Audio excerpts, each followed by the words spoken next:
Last மினிட்ல எப்படியோ 2 பேரும் உள்ளே வந்து ரீச் ஆயிடுறாங்க. கல்யாணம் பண்ணுறப்ப தான் அந்த ஆஃபீஸர் சொல்கிறாங்க, 2 பேருக்கும் ஏஜ் டிஃப்ரென்ஸ் ரொம்ப அதிகமாக இருக்கே, பொண்ணுக்கு 33 வயசு, பையனுக்கு 23 வயசு அப்படின்னு சொல்லி கேட்காங்க. இருக்க எல்லாருமே ஷாக் ஆகுறாங்க. அடுத்த சீன்லேயே சுமி நம்ம ஹீரோவை வீட்டுக்கு தான் கூட்டு வராங்க. தனக்கு வேலை இல்லை, பாதியிலே காலேஜ் டிஸ்கண்டினியூ பண்ணிட்டாங்க அப்படின்னு தெரிஞ்சதும் நம்ம ஹீரோவை மறுபடியும் காலேஜில் போய் சேர்த்து விட்டுறாங்க. நம்ம ஹீரோவும் அவங்களை இம்ப்ரெஸ் பண்ண எவ்வளவோ ட்ரை பண்ணுறாங்க. ஆனால் வீட்டில் கூட இருந்து பார்க்குறப்ப தான் தெரியுது சுமி எவ்வளோ கஷ்டப்படுறாங்க, வீட்டில் எல்லாரும் அவங்கள எவ்வளோ இன்சல்ட் பண்ணுறாங்க அப்படின்னு.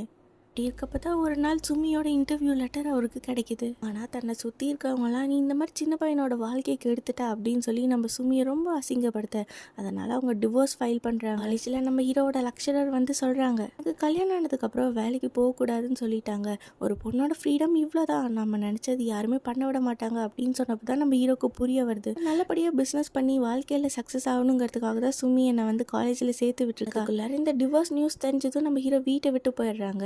கொஞ்ச நாள் கழிச்சு தான் தப்பு உணர்ந்த நம்ம ஹீரோயின் அவரோட வீட்டுக்கே போய் அவரை மீட் பண்ணுறாங்க. அவங்க சொல்கிறது கேட்டு ஒன்று விட்டுட்டு போனது தப்பு தான் அப்படின்னு நம்ம ஹீரோயின் ரியலைஸ் பண்ண இப்போ 2 பேரும் ஒன்று சேர்ந்துடுறாங்க.